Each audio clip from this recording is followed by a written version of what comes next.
This was a very competitive loss, and that is what you want. You want competitive losses at this stage without Scottie Barnes. This is life without Scottie. And you get a pretty good game from Gradey Dick, and you get a really good game from RJ Barrett. Mixed bag. You're going up against the Charlotte Hornets. Numbers are not going to be super reflective, but watching this game, there was a lot to break down from a film perspective. You got a lot of mixed performances. You got spurts. You got a glimpse into a good Jamal Shed quarter, and it looked awesome. You got a glimpse into some very competitive defensive play from Davion Mitchell, which I mean, I've been highly critical of Davion's role as a starter on this team. So I'll eat some crow today and say he made life living hell for LaMelo Ball. And I think, when it counted, you could feel the pressure that he was putting on Davion, right? I mean, Karen Hall saying, no Scotty, no hat on Rob. You seem to be noticing the hat a lot. Anyways, we got a lot to talk about today. There is a call-in link below. You can definitely call in. I realized that first of all, thank you so much here. Raptors need to work on free throws. Hell yes, they do. They need to work on free throws and they need to work on turnovers. I mean, that was the story of the game if you want it. The Raptors were up. The Raptors were up. There was a lot of competent Chris Boucher minutes. There was a lot of terrible Chris Boucher minutes. There was a lot of Jonathan Mogbo positive stuff. And we're going to do a lot of highlights today of Jonathan Mogbo because, you know, Country Kong saying Davion accepts your apology once again. What do you mean once again? I think there's you gotta be gleaning at like what can you take away from this? Well, you can take away a lot actually. Let's take a look here. Number one, you can take away that Grady's off-ball movement is not dependent only on Scottie Barnes being on the team. I think that he has just surprised me in ways like I was high on him coming into this season, but I did not expect him to break his career high 2 times in the first 5 games. That's pretty crazy. And he was super efficient tonight. And it's not just all the threes, right? He got to the line 8 times. 8 times. RJ got to the line 12 times. He's got to work on his free throws for sure because his 5 free throws are the difference in this game. Davion Mitchell with 11 points, 11 assists. I got to tell you, in the first half, it looked really bad for Davion. He just clanked every single three he took, but he started taking it to the basket and he started pressuring defensively on LaMelo Ball. And you see some real value. I still think he's a third point guard. I still think he's a third string point guard, and I still think he's going to struggle. If he doesn't continue these types of performances, I still think he's going to struggle to find a good contract next year. But he looked like an NBA player today. And, Jakob Poeltl, beast, following up a really beastly performance against Denver. He pretty much mimics the exact same performance again, 20 points, 16 rebounds. And Jonathan Mogbo, the numbers don't run out at you, but you know what? Man, this guy was effective pushing the ball, boxing out, just his defensive effort, denying the basketball, stripping away passing lanes. I mean, he has 1 steal here. I would count more. He had 2 blocks as well. Off the bench, Chris Boucher, really mixed effort to start. His first stint was abysmal. A lot of bricks, couple of really bad shots. I think his first stint, he came in, it was 13-13, and then Charlotte immediately went on a 13-2 run, and he got the quick hook. So he came in at the 5-minute mark in the first quarter, and he was out of the game before the 1-minute mark. So it was a really quick hook. Obviously, whatever was said was connected because he came into to the next part of the game, and he was awesome. Running the floor, crashing the glass, doing all those Chris Boucher things, and his synergy with Jamal Shed was just incredible. Jamal Shed, a really awesome first half, a really tough second half. So 7 points, 9 assists. I believe he had 5 points and 8 assists in the first half. So you can see where he did most of his damage. Ochai Baji with another fairly consistent performance, 10 points, 3 rebounds, 3 assists, 2 blocks, 2 turnovers. That's an Ochai Abaji game now. Bruno Fernando, -10 in 3 minutes, and he did not come back. And he should not have come back. And if you're asking me, he's probably going to get waived really soon. You probably need the big bodies right now. And tonight, Nick Richards, he just kind of tore them apart inside. And in the second half, Darko went right to Jonathan Mogbo at small ball 5 instead of risking any more Bruno Fernando business, right? And on the other side, you got the Nick Richards show. Like what? 24 points, 14 rebounds, and 4 blocks and 4 assists. And just in case you're wondering, he's not their full-time starter. Mark Williams is. That's their backup center, and he just carved you up. And it's just like, man, so much pressure that the Raptors are applying on defense on the perimeter. Something has to give, and that something is your interior defense because they are delivering a ton of points in the paint. LaMelo Ball, by his standards, had a very subpar game. 6 assists, but 6 turnovers, +8, 19 points on 4 for 12 shooting from three. Took a couple of really crazy ones, including some 1-footers, 7 for 20 from the field. I mean, just generally speaking, not a great LaMelo Ball game, but man, did they get something from Cody Martin off the bench and Trey Mann. Trey Mann looking like Allen Iverson out there, 27 points. Nobody knew what to do with him. He was just slippery, man. And I got to tell you, like, I have a not like I don't necessarily like his player type, but he is probably like perfected his player type. And both those guys off the bench were awesome. Grant Williams added 17 points. And if you want to know where the Raptors lost this game, it wasn't the starters, man. I'm not saying like, oh, blame the bench. It's just a lot of your starters right now would be your bench. And that's the problem with being so depleted. You're missing again. I'll repeat the injury report again for you. You're missing Scottie. You're missing IQ. You're missing Bruce Brown. You're missing Jacoby. You're missing Kelly Olynyk. That's a lot. And every one of those guys would have played ahead of some of these guys. So it's tough. But I think if you're the Toronto Raptors, you found out that you're willing to compete. This was a competitive loss. It was right there for the taking. In the third quarter, they were right there. In the fourth quarter, it was right there. They played them pretty competitive. They whooped them in the second quarter when Jamal Shed was ripping them up. And, we'll take a look at the film breakdown, but like, man, like Jamal Shed had some really high moments. And then he got stuffed to the rim a few times. So it's like, you live with it. The Raptors, once again, lose the 3-point shooting battle. Like that has become a constant occurrence. And if, Davion Mitchell's going to go 0 for 5, like that's just going to keep happening, man. He's got to hit some threes. He hit 36% of his threes last year in Sacramento. He hasn't really found it yet. Chris Boucher can hit threes, but of course, Scottie Barnes to start the year, he didn't play tonight, but he's been shooting 18%. It's just something that you have to look at as a trade-off.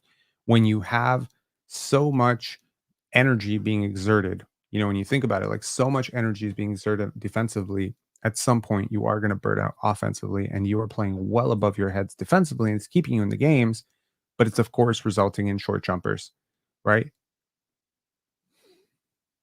SFB Jamal Shed sometimes show negative body language. Cool. Miss me with the full caps. I will really appreciate if you want to stand out, drop a super chat like a big boy. There's no need for all caps. Like I don't know if it's like an education thing or if it's like I don't know what it is, but you don't need to do that. It's cool. Like we get you. Like cuz like what's going to happen is now everybody else is going to start spamming caps and I'm going to have a migraine at the end of the chat. So just chill, man. We got no Scotty. We don't need this shit. Like we just don't. We're cool. We're cool. All right. Points in the paint. Holy crap. The Toronto Raptors got 80 points in the paint. And that is relentless driving from Davion Mitchell late. That was a couple of nice drives from Ochai. That was loads of drives from Gradey. I mean, 80 points in the paint. I don't think I've seen that in a while. That was crazy. You win the turnover margin, which is great. It's the 3 points. It's the 3-point shooting night after night after night. You look at this, you're beating them every which way. You're beating these teams and you're just not making shots. That's it. You're just not making shots.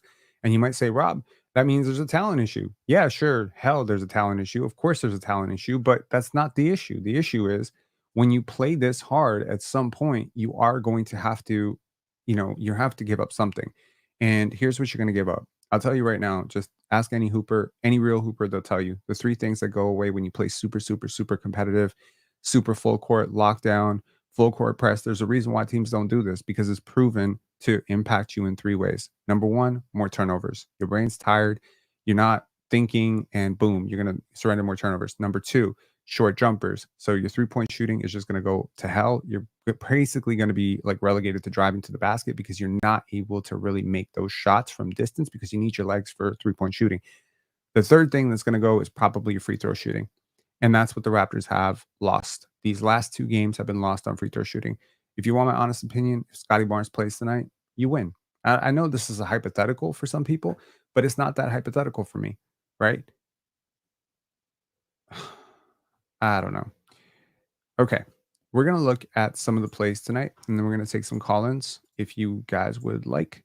And if you're not following us on X/Twitter, you are missing out because we are on a pretty generational run on that platform. We've been writing articles, including an article about why the NBA owes the Toronto Raptors Cooper Flag earlier today, which I sincerely applaud anyone who shared that. That's this article right here. It's a pretty disastrous row of things that the Raptors have had to undergo, and I think that it's a fair thing to say that the league might owe us a little bit of Cooper Flag. This is credit to Bucknell Sports Analytics. This is the team pest rankings. Now, I would like to do a little bit more work before I overreact to this into how they calculate this, but these are the teams that are leading in pest rankings. And yes, it's a measure of perimeter defensive aggressiveness used weighting box score stat sheets and tracking data. So probably a lot of focus on tipped balls and blocks and steals. So it's cool. The Raptors, what they're doing is working. Like Golden State Warriors, OKC Thunder, you're in good company. You're just not making shots. Like you're not making shots. But I mean, kudos to Darko Rajakovic. Like your defense is working. And, kudos to some of the defensive personnel that you're employing right now because a lot of these guys are good. And I mean, even you could argue RJ Barrett, who's not necessarily like by anyone's definition a good defender at all. Like he had like some pretty okay possessions tonight, right? Okay, let's start with Mogbo because we got a super chat here from Andy Walken saying in 2 years, every team is going to want to have Mogbo. Yes, sir. And this is a really cool play that illustrates why. Okay. Okay, hang on one second here. Okay, let's take a look at this. Okay, so this was like the first play. This is like the first defensive play. And it's awesome because Miles Bridges is a pretty damn talented offensive player, right? And here he comes, and RJ Barrett offered help here, which is great. And there's Jonathan Mogbo, block. Love it. Great. And that was just one of 2 possessions that I highlighted there. Here's the second one. Now, they tell you as a veteran, you need to go at the rooks, right? You need to go at these rookies. They're usually not very good. And Miles Bridges is probably never going to try this shit again because here he goes at Jonathan Mogbo again. And this is again very early in the game. And Jonathan Mogbo is going to do this right off his leg. And the referee's right there and they can see it. Watch that again. Like, look, defensive stance, perfect. Boom, boom, boom, hands up without fouling, gets that strip. Awesome. Like, sincerely. Like, Jonathan Mogbo is frigging. It's not just his defense, his offense was actually pretty decent today, too. He just can't shoot. Like, that's literally it. That's all that's missing. If Jonathan Mogbo had a jump shot, he's the best player in this draft. Like what the hell are we doing here? And, this is one thing he can do. He can run the court. And kudos to RJ Barrett for seeing this advantage and tisk to LaMelo Ball for losing this, but not that he was going to do anything about this anyway. But really, just cool heads up play from Jonathan Mogbo. Oh God, did I almost flash my messages? Screen share. The disasters of screen share.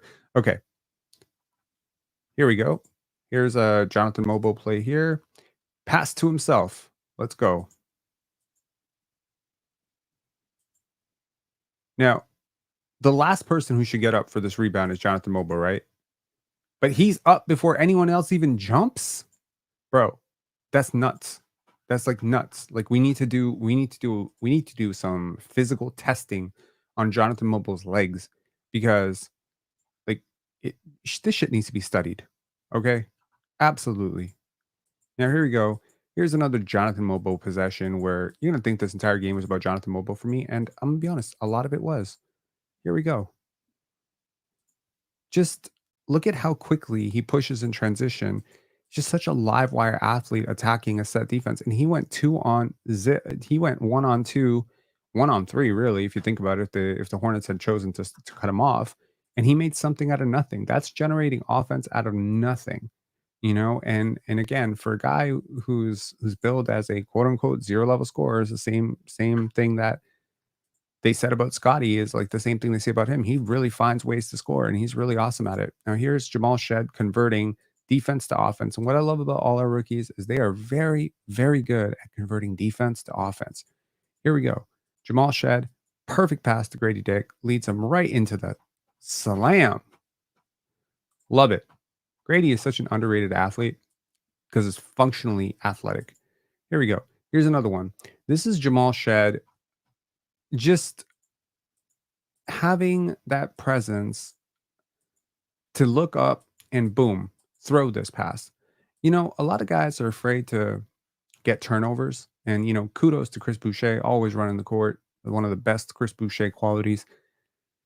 Some guys are just afraid to get turnovers. So they take an extra dribble, they overcomplicate things. And here's Jamal Shed with another one. And that's his 8th assist of the night. And what felt like he was going for Fred VanVleet's record. I also, by the way, just want to give a shout out to Alvin Williams. Don't ever compare Jamal Shed to Fred VanVleet. He is purely Kyle Lowry because this is a pure Kyle Lowry assist. I swear to God, you could throw a number 7 on his jersey. You could expand you give him a little bit of a BBL, and that's Kyle Lowry, man. Take the headband off, that's Kyle Lowry. Take the braids, turn it into, like that's Kyle Lowry. Boom. That's the type of pass that Kyle Lowry always made. Perfect. And nice finish from Gradey Dick. That should not be ignored. That's like every single time. Every single time Gradey goes into the basket, there's like a nice finish.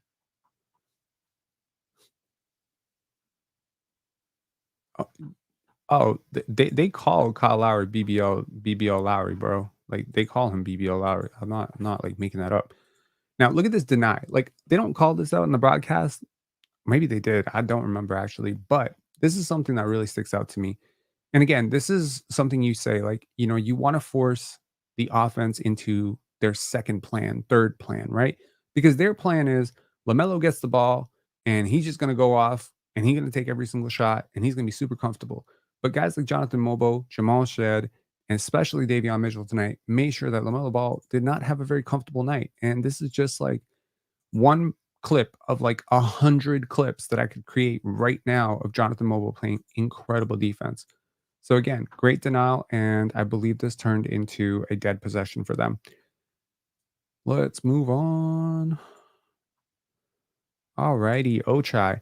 See, one of the concerning things about Ochai last year was his finishing talent. Just wasn't that great. Now this one was purely created by a paint touch from Davion Mitchell, and you know what? Good for Davion Mitchell kind of getting out of the way. And here's Ochai taking on 2 defenders at the rim and just putting that in. Loved it. Okay. One more play, 2 more plays. All right. Remember that earlier play with Jonathan Mogbo in the first quarter? Yeah, guess what? He did it again. He did it again.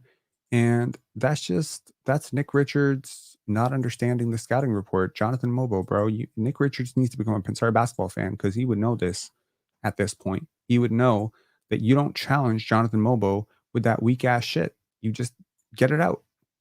Now, Jonathan Mogbo, super underrated, but again, offensively, a little bit challenged at this point. He gets himself stuck under the rim.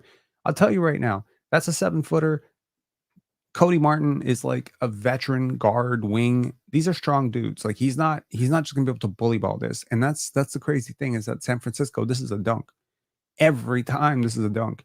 And that's the tough thing about adjusting from college to the pros is you got to go to something that's a little uncomfortable for you. It's the same thing with Gradey, right? Like there was finishes that he was missing last year where he's probably thinking to himself like shit, like I was making the shot my whole life and suddenly I'm missing it. Well, here's another shot, like, where Jonathan Mogbo could have panicked, taken a stupid shot, probably thrown it off, Nick Richards, maybe forced up a really dumb shot or had a turnover. I don't know. But he keeps his head up, doesn't completely lose composure here. And kudos to Gradey Dick for actually moving without the basketball.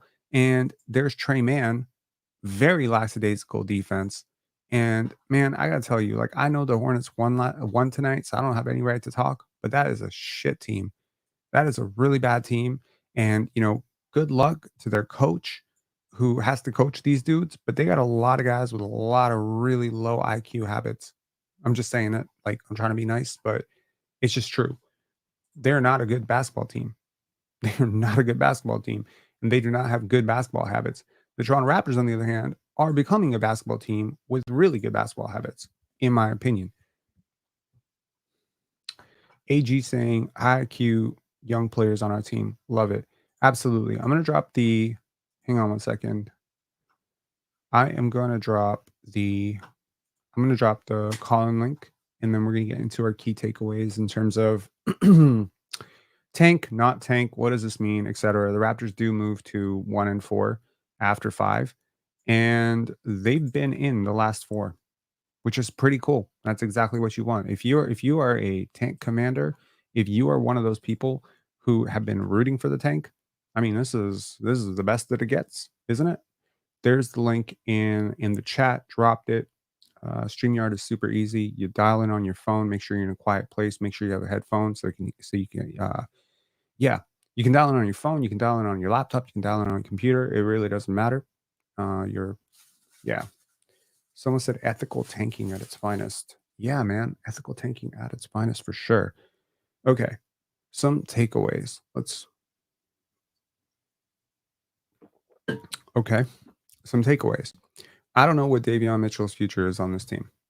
Really, I don't. There are times when I look at him out there clanking threes, getting in the way of the offense, where I'm like, you're playing 4-on-5 all the time. He's just in the way. There were plays in the first half. I'm gonna say the second half and the first half were very different stories for Davion Mitchell. The first half, hold on. The first half, I would say he was basically unplayable to the point where a bunch of really bad plays in a row, and RJ and Mogbo basically started to ignore him. They were basically playing 4-on-5 basketball, and you can go back and check the film. It's true. They were just trying to ignore him. In the second half, he really psyched himself up, and I think he just played much better. He played a lot simpler basketball game, got away from the jump shooting, which, at the end of the day, it's low hanging fruit. This is a team with a lot of guards with a lot of really terrible defensive habits. So you're going to be able to attack them. I wonder what this will look like against a team like, I'll tell you a team that I'm not looking forward to seeing Davion play against, the Golden State Warriors. That is not one team that I'm looking forward to. OKC Thunder, that's another team I'm not looking forward to seeing him play. There are a few teams where, because the guards are not LaMelo Ball, like LaMelo Ball is the typical AAU frustrating type of guy. Like for me, just as a person who is not a huge advocate of that style of basketball, he is the type of like pound pound. If you watch LaMelo's game, I know a lot of trainers that love him. I know trainers that can't stand him, but I know a trainer who's trained him. But what I'll say is that LaMelo Ball is the absolute like type of guard that Davion Mitchell was built to stop.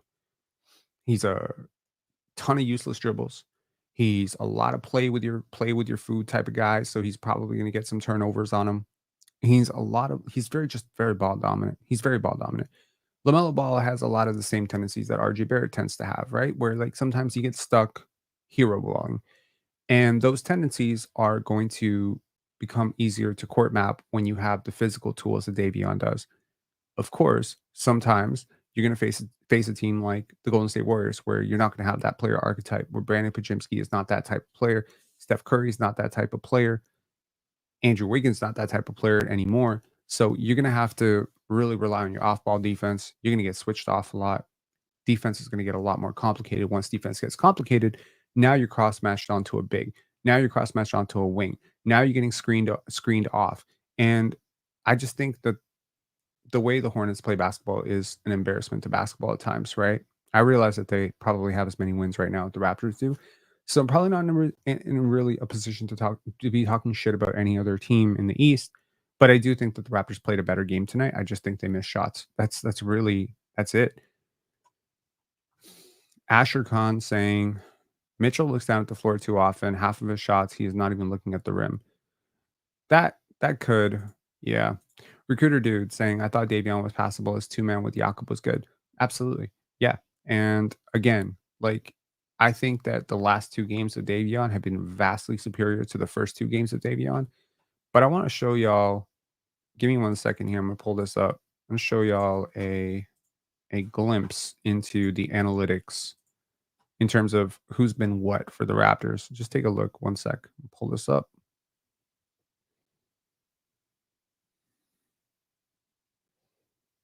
This is me victory lapping on how good Bilal Coulibaly has been, but here we go. Okay. So y'all can see this, right?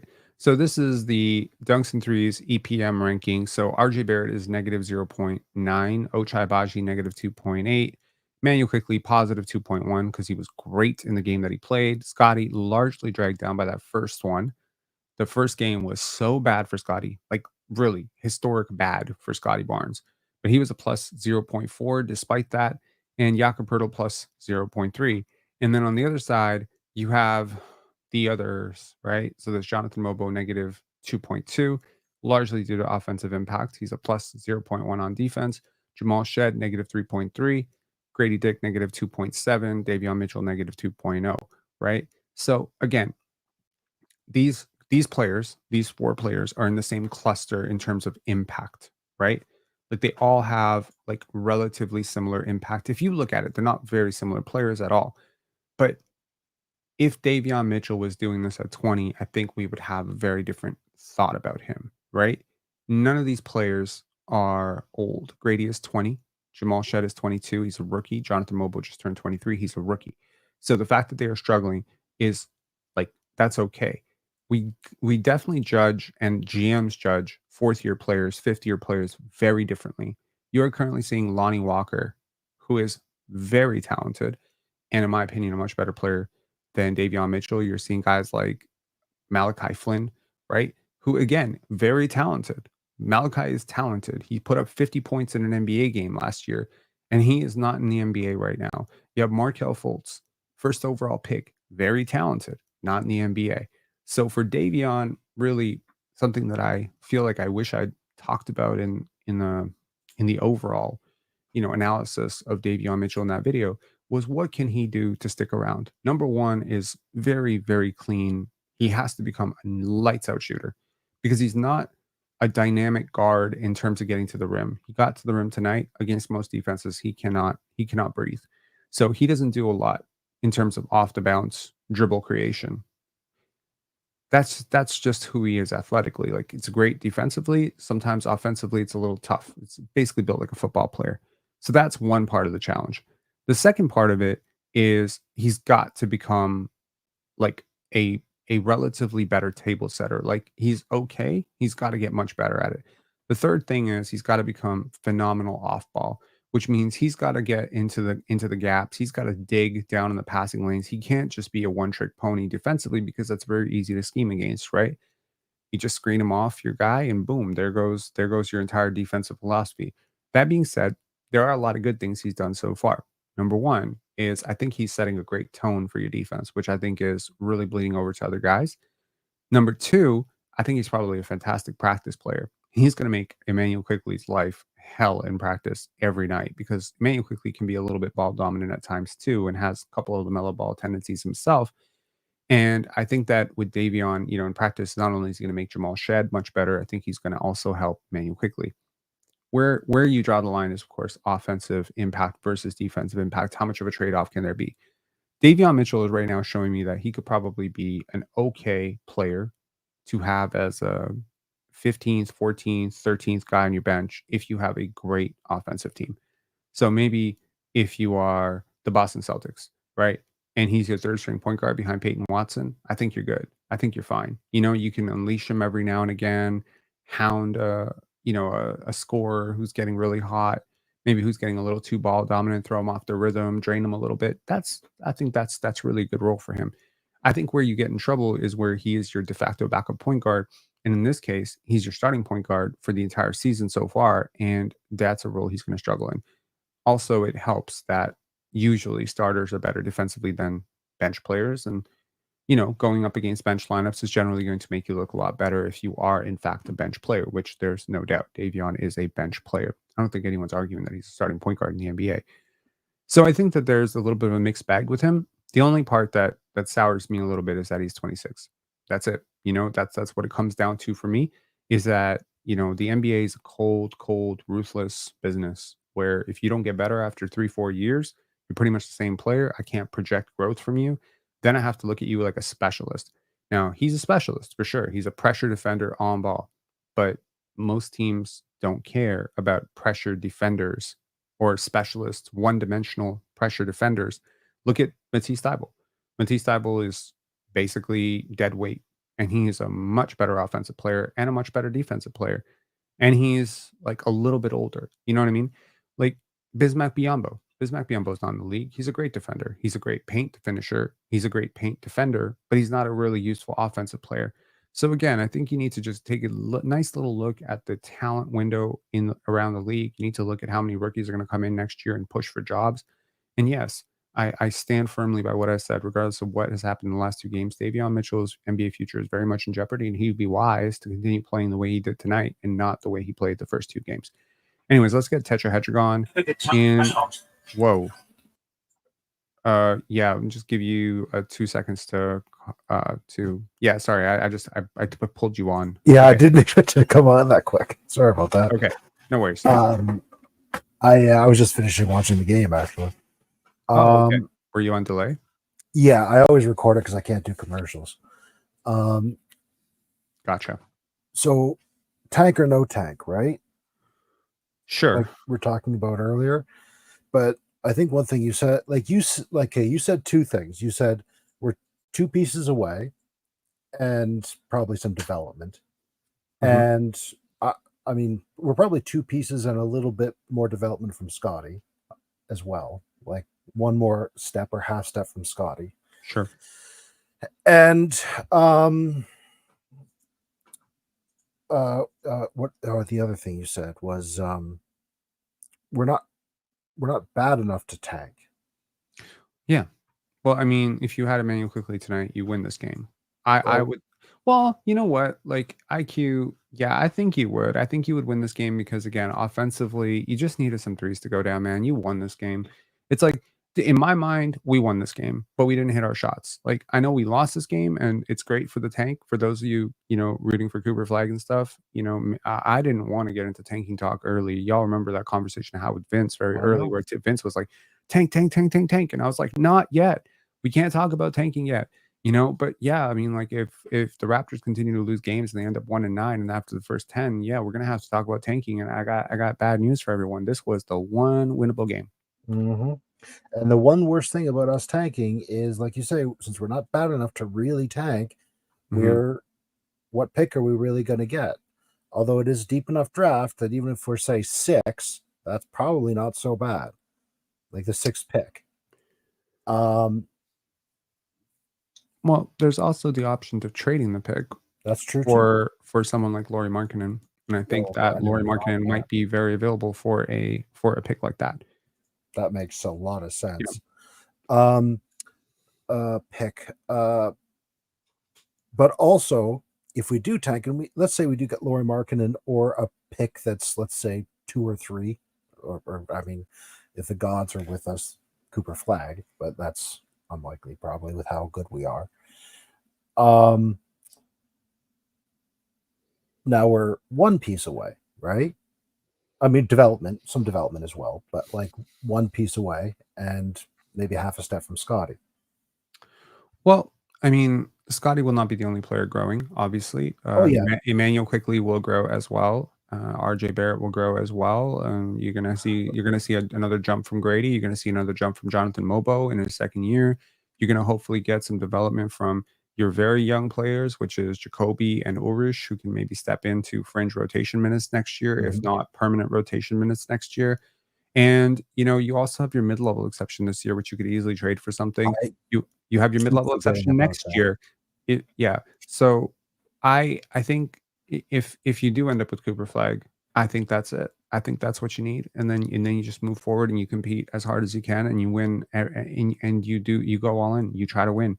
and you hope that Cooper and Scottie and Gradey and RJ and Immanuel Quickly will mesh together. So this is a very difficult thing with podcasting sometimes, and sometimes I've had to learn as well when people are talking, like to just let them speak, and it's a work in progress. Yeah. But thank you so much. Yeah, I'll try. Yeah, thank you very much for having me. My pleasure. Thanks for calling in. Appreciate you. Retro Jasper, what's going on, man?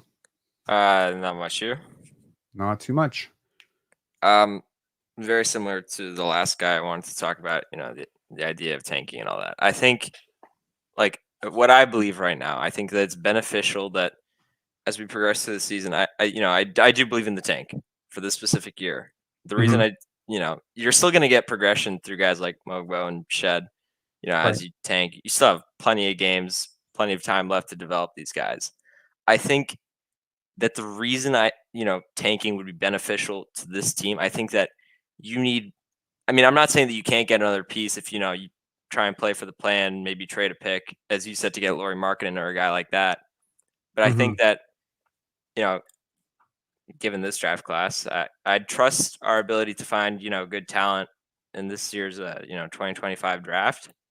And through finding good talent, I think that will be the proper piece, in the developmental timeline moving forward. I think that is the best route. It gives you a lot of options from there in looking, to 2029, 2030. So, okay, hypothetically, we do get Cooper Flag or Ace Bailey, or like who are you super high on in the next year's draft? I'm assuming you've looked at it a little bit. Yeah, I've looked at it a little bit.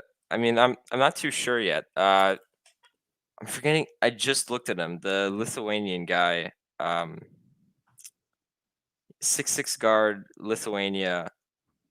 Okay. I'm forgetting his name.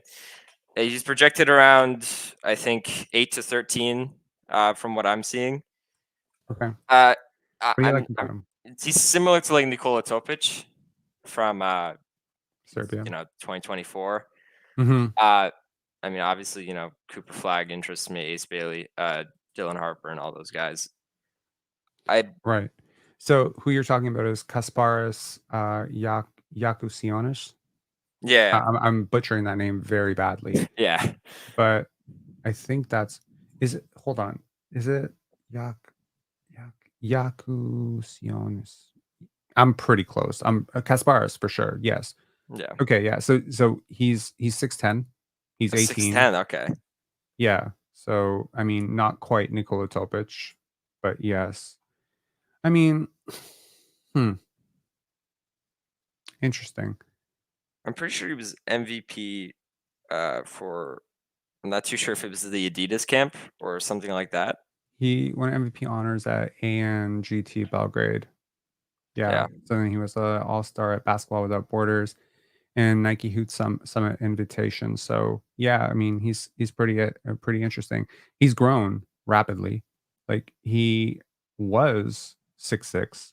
He's now 6'8", 6'9", 6'10", somewhere in there, which is weird because I'm looking at his draft comp and it says pro comparison Spencer Dinwiddie. So yeah, like that's nuts. Like he is like, yeah, I mean, that's interesting. Yeah, I mean, I think that, obviously this year's draft picks have been very promising. Like you look at Mogbo, you look at Shed, you look at Ulrich. I mean, there's no guarantee that you'll repeat it for 2025, but I think that given the depth of the class, if you do tank, I think that, strictly based off of this year's picks, like I really don't see how you can mess this up. I don't want to jinx myself, but like there's just such a great pool of talent, even if you don't land, hypothetically within the top 5. Yeah. Right. Like there's still plenty of good players. And I think that will really set us up great for that, development that we have to, get through maybe losing in the first round or, something along those lines. Right. I mean, I understand, and a lot of people are looking to this draft, and I'll just flash the article on the screen just in terms of first round draft comps and comparisons, just so people can read while we're talking about this. But yeah, like I mean, here's a question for you: if the Raptors were to net Cooper Flag, That would be 2025 would be his rookie season. When do you see the Raptors trying to compete for a championship? I mean, a part of me, because I'm trying to think right now how long it would take for like guys like Shed and Mogbo to reach like their, I guess, climax maybe. Sure. I mean, with this squad, maybe some moves. I think that 2030 to 2031 is probably a realistic window. Okay. Yeah, I Yeah, mean, I think it would be a lot sooner than that personally. So, I mean, the way I would see it is Cooper would not necessarily be relied on to be like the guy or even the second guy right away. He could just be a role player, just like Scotty was. And actually, they're very similar players. Like Cooper might, stand out more because he's a little bit bigger, but they have a lot in common. A lot in common, actually, remarkable, a lot in common. And so you would be able to use him a lot in the same way, like a more offensively talented version of what you're doing with Jonathan Mobo. Like you don't really need to run the offense through him. He's not AJ Debonsa where he's going to demand like serious touches away from RJ Barrett and stuff. Like Cooper is like he's a chameleon. Like as a basketball player, he can do anything. So the cool thing about him is it's a little bit like remember last year when the Dallas Mavericks went to the finals and they had Derek Lively playing key rotation minutes. Cooper yes. can do that, and I think like if you get Cooper flagged, the upside on him is so high. I would say you could probably compete as early as 2026, 2027. Like, you should be going for deep playoff runs by 2028. You should be trying to aim for a championship by 2028, 2029, 2030. I really don't think it's gonna take him that long. He's a pretty big athlete. He's a really good athlete. He moves through space really well. Now, where it might take you longer is a guy like Nolan Traore. That might take you a little bit longer, like, because that's gonna be like, okay, like VJ Edgecombe. Like, again, utility is there. They can be role players right now. They do NBA stuff, right? Like with VJ Edgecombe, like he could be a point of attack defender, like a much better version of what Davion Mitchell is doing for you right now. Like he can do that stuff right now. Like he's a great defender. Like he was 17, he was playing in the Olympics, and he looked totally in place, right? Ace Bailey can be a scorer for you off the bench right now. Not an efficient one, hell no. But how many efficient scorers you have coming off the bench right now? You know what I mean? So they could participate. I just think once you have that guy, you have an obligation as a franchise to pivot towards winning like right away because you're not trying to tank next year. You're definitely not trying to take 2 years in a row. This much losing, that's hella bad. 3 years without playoffs in Toronto, like Masai Ujiri might lose his mind. So I feel like if you get Cooper Flag, you need to pivot hard. And that might include like trading future picks to get a Laurie Markkinen and going crazy. You know what I mean? Like I don't know if that would work, but like imagine you could trade, I don't know, RJ Barrett plus 4 first-round picks for Laurie Markkinen, or 3 first-round picks for Laurie Markkinen, and now you got Laurie, Scotty, IQ, Cooper, Grady. You know what I mean? Like, because I mean, at one point you're gonna have to, if you get Ace Bailey or you get Cooper Flag, at some point you're gonna have to make a decision between RJ or Gradey Dick because I don't think those guys can both start with that other guy. So I don't know. It's a good question. It's a good problem to have though. But yeah, Cooper would be like the biggest asset this team's had in since Kawhi. The biggest asset, not the best player. The biggest asset. Yeah, I agree. Yeah. Anyways, any final thoughts? No, that was it. Thank you. All right, man. Cheers. All right. If there are any more callers, we can definitely take 1 or 2 more calls. But if there aren't, we can definitely talk about what we were just talking about, which is what is this draft and what does it mean for the Toronto Raptors? And we'll kind of end it on that. Actually, if there's anything else you'd like me to cover in the game, I mean the game itself. I mean, maybe we didn't talk enough about the game. We more or less talked around the game. We talked a lot about Jonathan Mobo. We talked about a lot of that stuff. I just don't think that anyone really cares. That's just my opinion. I don't think that y'all really, really care that there was like flex action being run or Spain pick and roll being run at like the second quarter. I don't think you care.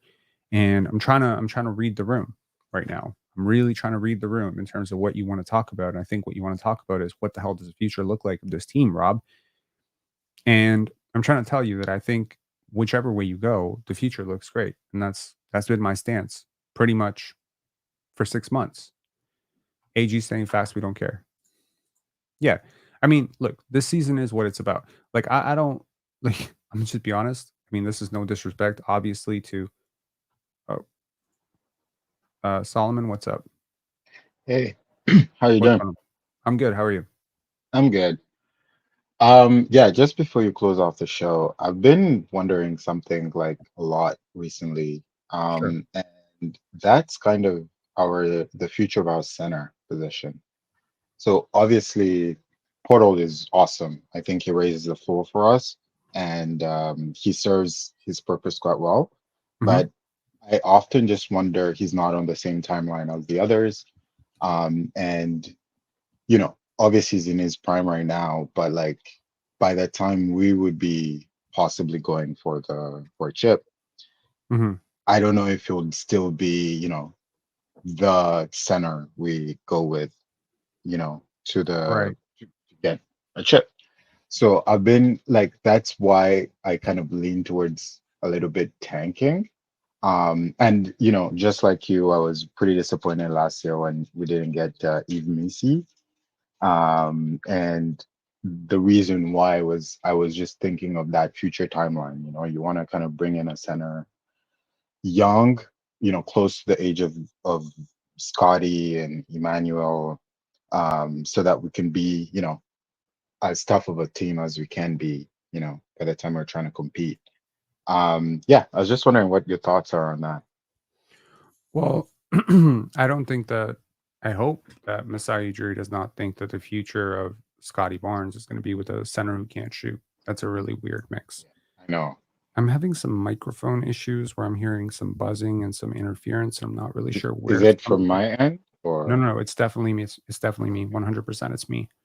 So yeah, I'm not really sure. This is making the audio very insufferable for me. Ugh. Clutch Tatum. We've had people basically cap blocking the entire night.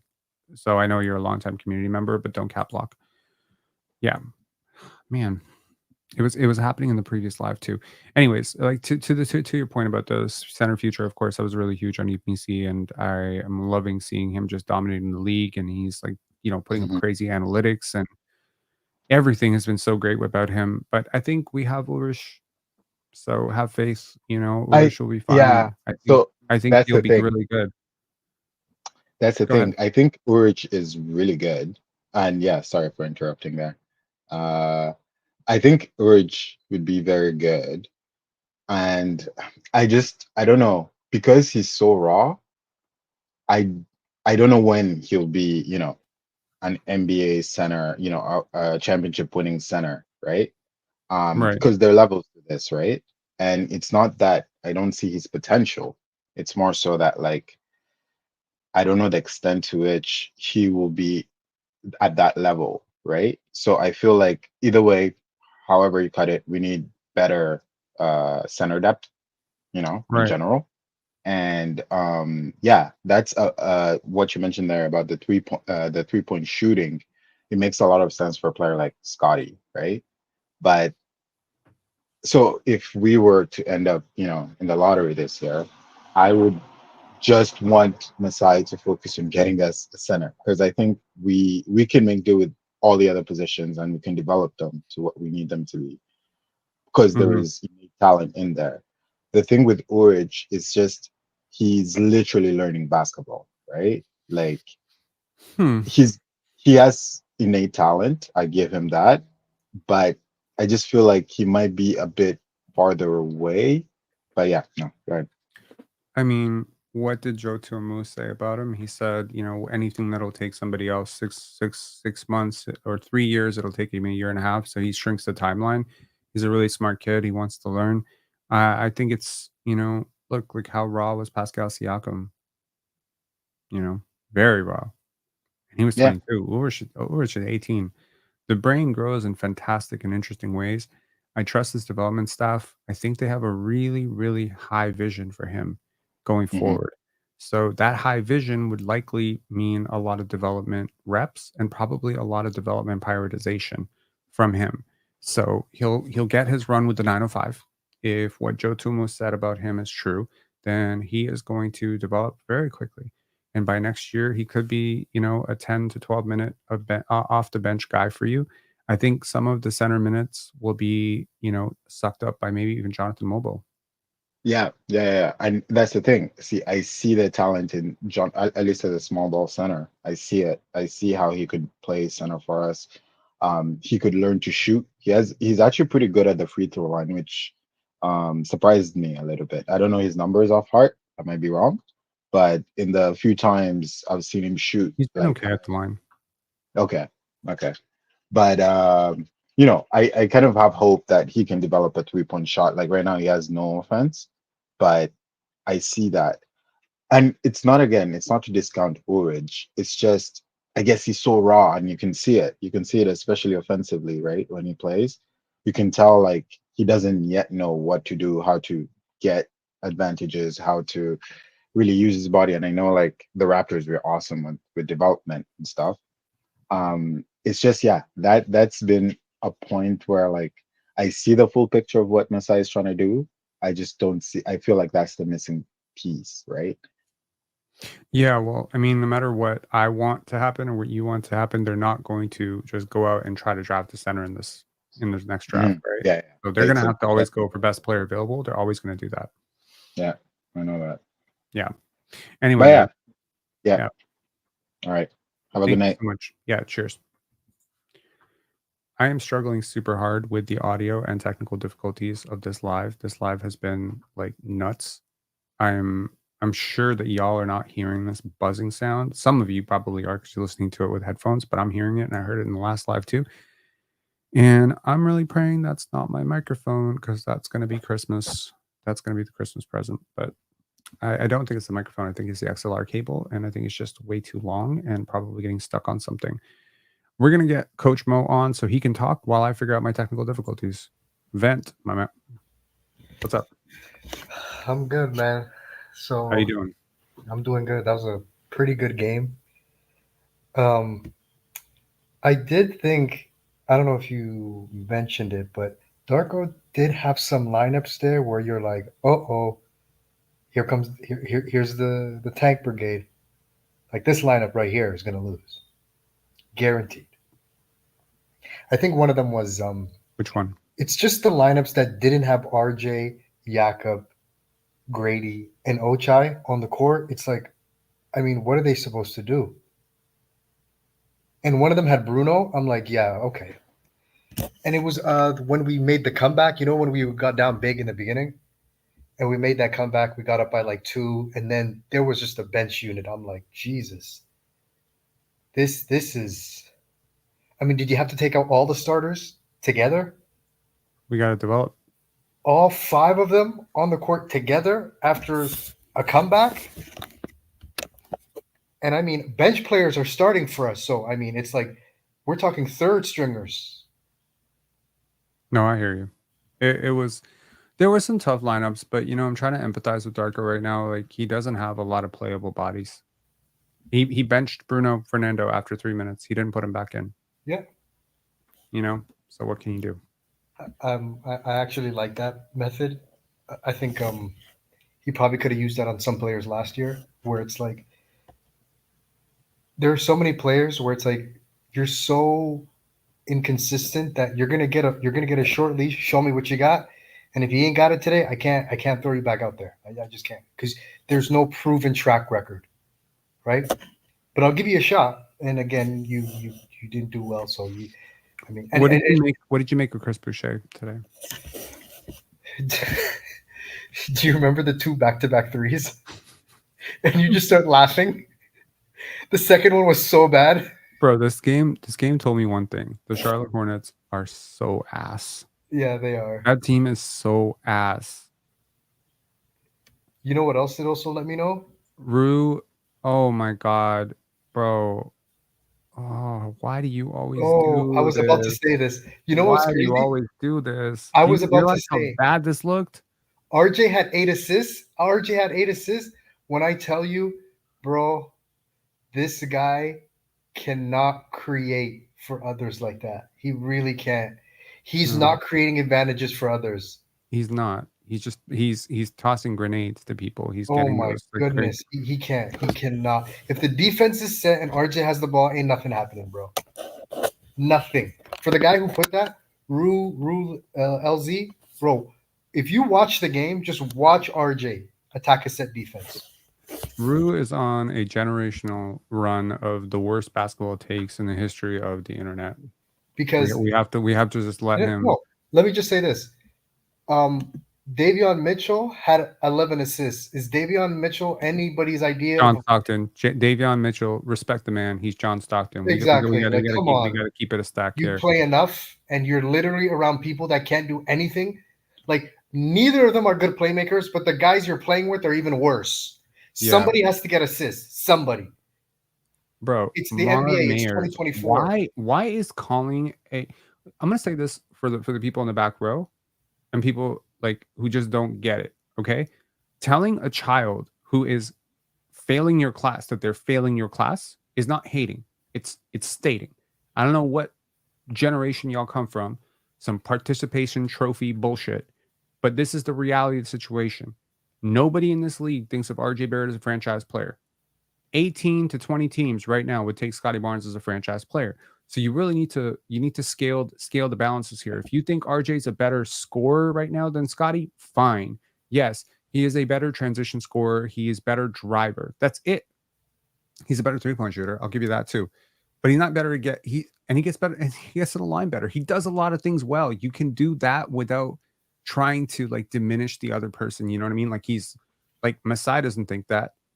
Darko doesn't think that. Literally no one in the league thinks that. Why do you think that? Because you know, like just kind of casual, right? It's not hate. It's not hate. And then the same thing, like saying Davion Mitchell is hanging on his NBA life is not hate. It's not hate. Saying Chris Boucher makes a lot of questionable decisions, not hate. Telling you that Scottie Barnes had an ass night. Y'all remember what I said in the live earlier? I said Scottie Barnes would have helped the team in his first game more if he'd stayed on the bus.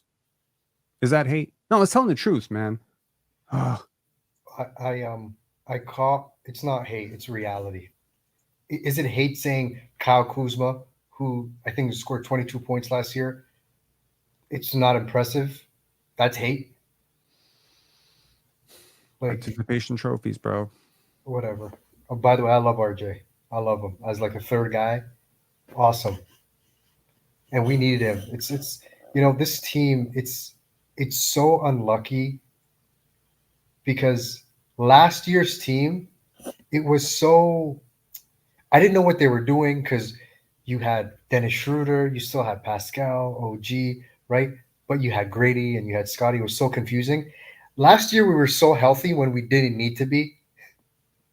Like it didn't matter. We were so healthy, running a team that made no sense. And now that we want to be healthy, we can't be healthy.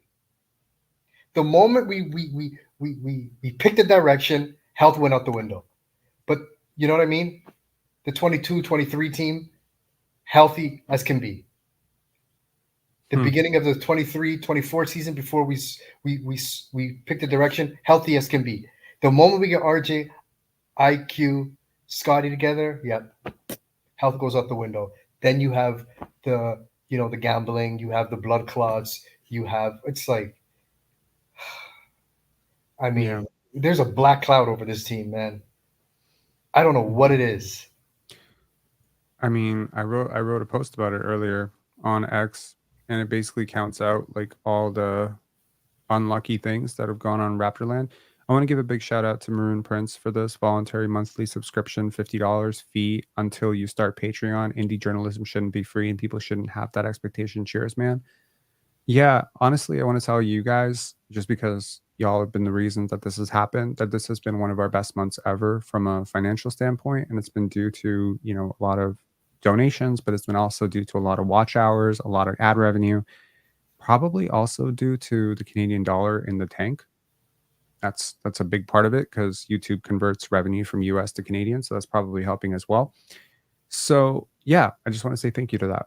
And probably going to use this money to get a new XLR cord tomorrow. Yeah. I mean, look, I don't think this team's cursed at all. I think, you know, we can joke about the Raptors curse, Christian Coloco, Jonte Porter, all that stuff. But the reality is, you know, I think a lot of really good things are happening for this team. I really could not tell you right now. Okay, let me ask you a question. Would you trade a future first round pick for Jonathan Mogbo if you saw him on another team? No, I don't. I'd keep him. I'd keep him. No. Flipping it around. So let's say you saw Jonathan Mogbo on another team right now. Let's say you saw him on the Suns. You're like 22-year-old rookie, you know, demon. Would you be like, I'll trade that 2026 Indiana pick for him? Would you do it? I'd think about it. Okay. And that's cool. But that first round pick in 2026 is worth a hell of a lot more than the 31st pick we just got from Detroit as a throw-in from New York. So that's kind of my point. Like you're turning an asset and you're converting it into something much better. That 45th pick that the Sacramento Kings just threw into the draft, you know, to get DeMar DeRozan, like they just abandoned Jamal Shead. Jamal Shead struggled today, but I see the vision that this guy's going to be a really good player. I really do see it, you know. So yeah. So with everything that's been said about the injury and, you know, what's going to happen and the schedule and where we'll be when Scottie comes back, where do you see, like, how does Bruce Brown and Kelly Olynyk, where do they fit in all this now? Trade fodder, and Kelly Olynyk is a good spacing big who's going to age very gracefully. Kelly, I get. I don't even see where Bruce fits in at this point. That's a fair point because Ochai pretty much replaces 80% of what he does. Are you seeing KCP without Nikola Jokic? Are you seeing this? He's off to the coldest start of his life. The Magic are winning, so nobody really cares. Yeah. But this dude is shooting like 12% from three right now. And I'm just like, do people understand what like a really good passer like Nikola Jokic does for an offensive player? Like, I'm looking at that Nuggets team. Here's a stat that's going to blow your mind. Okay, actually, you don't know the stat, so I'm going to ask you a question. Nikola Jokic currently has a box plus minus of 14. 14. 1-4. That would be a career high for him. He's flirting around 13 for the last 4 years, but 14 is crazy. He's been on a heater the last 2 games. He's been putting up like 40 points per game. How many other positive box plus minus players do you think there are on that team? Right now, probably one. Who? The only one I can think of, and he'd probably be barely positive, is Aaron Gordon. Aaron Gordon's not positive. Okay. Is it one? Nope. Oh, 0. It's 0. Yeah, I would have guessed 1 or 0. Because I watched him play. That dude is doing like a deadlift. Yeah, absolutely. I mean, KCP, if we want to talk about KCP, it was an abject failure in Detroit, right? It just went wrong. The Lakers signed him. LeBron resurrected his career, right? Because he just plays off a player like that. And then he goes to Washington and he's okay. And now he goes to Denver. Like, if he's not, he needs like a Luka, a LeBron, a Jokic, or else, like, what's the point, right? For a guy like him, What do you mean? A guy like KCP. Yeah. I mean, Paolo just is not the level of creator that Jokic is, and people can glaze it all they want, but it's not close. Also, can you believe that Boston actually pushed Indiana to overtime after they were losing by 20 in the fourth quarter? That's crazy. I stopped watching the game, and then I just check in to see the final score, and it's in overtime. I was shocked. Wow. Siakam with a big 3. Siakam with a big above the break 3 to win the game. So awesome. Yeah. That's crazy. I thought that, you know, when I saw the game, it was like, I think the odds were like 15-1 at the point that the Celtics would come back. They were down 22 or 23 points going into the fourth quarter. Or it was midway. I think there was like 3 minutes in the fourth quarter. And I'm like, if there's one team that can come back from 20 down in 9 minutes, it is the Celtics. And if there's one team that's going to let a team come back from 20 down, it's the Pacers. So I thought that's so interesting that's exactly how it broke down. By the way, did you talk about, I know you said all NBA and all that stuff is gone for Scottie, but did you talk about the play-in tournament? It's kind of, it's because last year you were kind of upset that we didn't take the play-in tournament seriously. Oh, we're you know. taking every game seriously now. So that's But now that ship has sailed. our inability to now actually compete in the play-in tournament, like the games, right? But that's one thing I was kind of looking forward to. See what barbecue BBQ can do in some of those in-season tournament games. When does the in-season tournament start? Do you remember? The 12th. Ooh, that's too soon. Shit. That is too soon, yeah. Because the whole thing is supposed to be done before Christmas, right? Right. Yeah. Well, I don't remember exactly the layout of the in-season tournament anymore, like how it exactly broke down, but I do remember that you can lose at least one game and still stay alive, right? So Yeah, for sure. But yeah, it's just so I don't know. I would look. I would have loved to see it. I Me think too. you have like some role players here that Oh. are really, really fulfilling their roles beautifully. Even Davion, like who I was a little bit bearish on and continue to be bearish on, has been like pretty positive the last two games. So here's my thing with Davion. Mhm. From what I've seen with the young guys, if we were healthy, honestly, at this point, I believe outright playoff team. Not even playing. I think we're outright playoff team. If we were healthy, and this What's is my the line. biggest factor that's sparking your optimism now? Is it biggest- Gradey or Gradey- is it No, it's Gradey, it's Ochai, it's Mogbo. Those three on top of, and you take those three and you just add IQ getting a little bit better, Scottie getting a little bit better, RJ staying the same, Jakob being in better shape, right? And then you have Mitchell or Shead off the bench. You have Battle, and then Kelly Olynyk off the bench, right? right?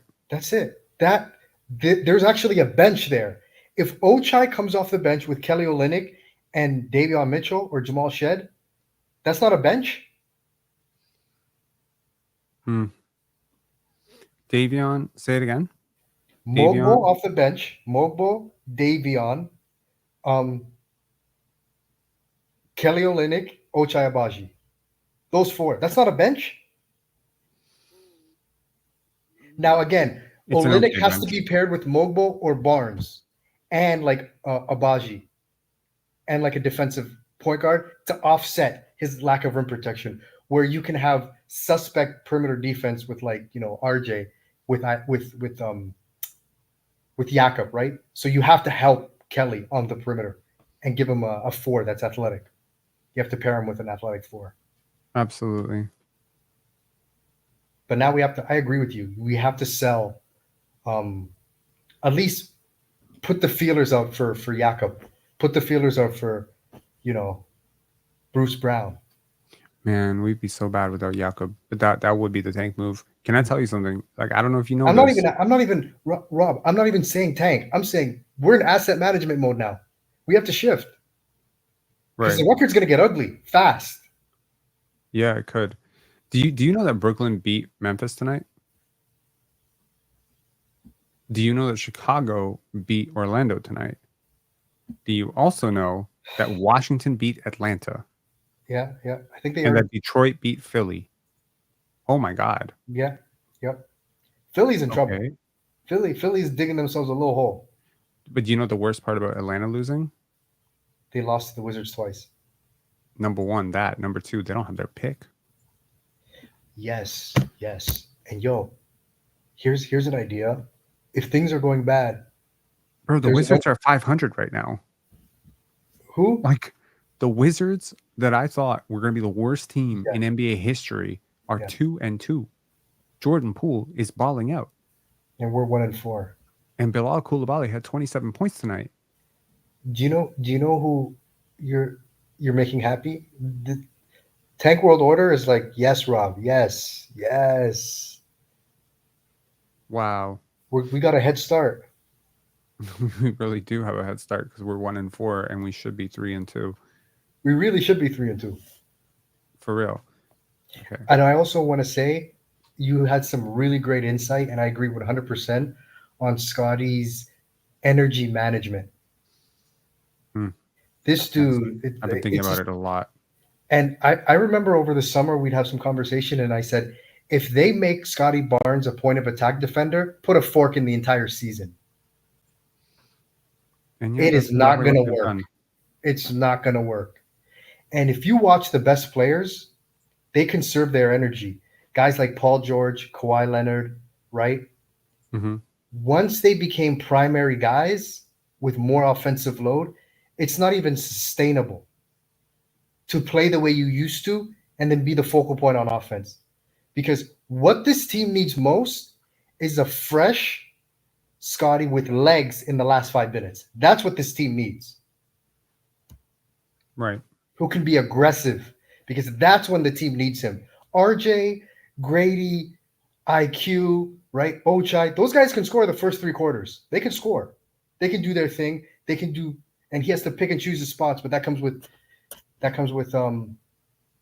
experience. But you can't go balls to the wall. He can't do everything. Like, he has to adjust his game. I agree completely. Absolutely. I'm glad I got to talk about that on a bigger platform too, because I think they needed to hear it too. It's like people don't realize like how much work he has to put in, and when you're going to judge him against the player who doesn't defend, like Emilio saying, "Bro, Kawhi played both sides of the floor." That's what you Not saw. like he used to in San Antonio. Watch San Antonio Kawhi.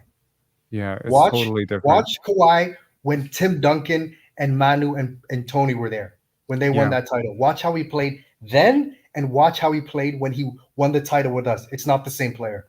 Number one, that. Number two, Kawhi didn't do a lot of off-ball stuff. Kawhi wasn't running around screens. He wasn't setting screens. Like, he was setting like 15 screens for other people. And, I love that comment that Mars brought up where, we were talking about like Steph Curry does screen stuff too. Like Steph Curry sets a ton of screens. It's like, yeah, but those are ghost screens. Those are like screens for himself. Those are misdirections so that he can get open. He's not setting screens for Draymond and Clay to get open usually. So Scottie has to remove some And of those he's given the weakest role defender player to guard. tendencies. He's given the weakest defender, the perimeter defender, the weakest non-big. Just guard him. Absolutely. And Kawhi Leonard's defensive analytics would tell you that in Toronto he barely guarded. Like, until he had to, he did not. Like, Yep. he's just that good defensively that he Mhm. can kind of like guard just by standing still. Like, he's not like putting in a ton of effort to guard. Scottie's like closing out like shooters. You don't see Kawhi doing that barely, And I think also like there's just movement patterns that are just a little bit more difficult, and then there are movement patterns that are a little bit more fluid and smooth. So I've always felt like people who have graceful movement patterns just exert less energy to move around. Scottie moves around with like heft. There's a lot of Mhm. heaviness to him, right?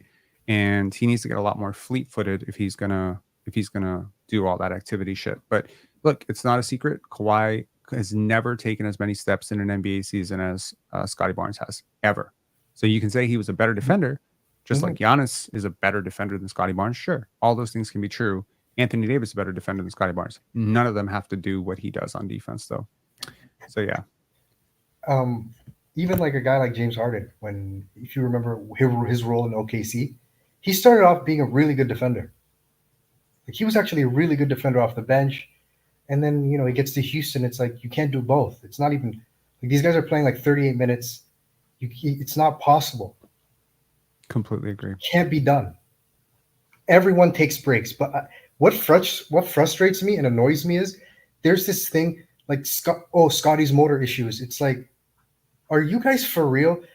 It annoys me because they don't hold that standard to everyone. Like, Scottie has to be a workhorse who never complains. He has to be a workhorse who never complains and never has a bad game. Everybody else is allowed, though. In Raptors history, they're allowed. But not him, though. Him and Vince. I agree. Completely agree.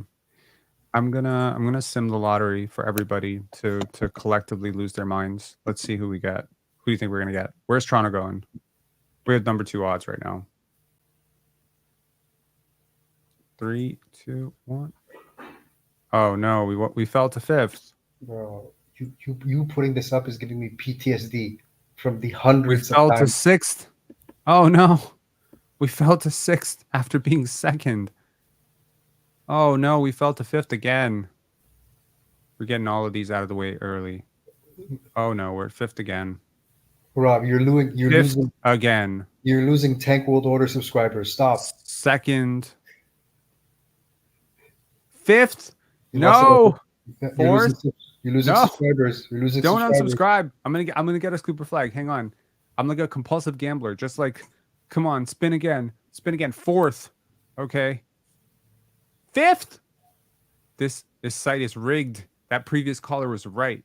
The NBA will never let us get Cooper flag. Second. Fourth.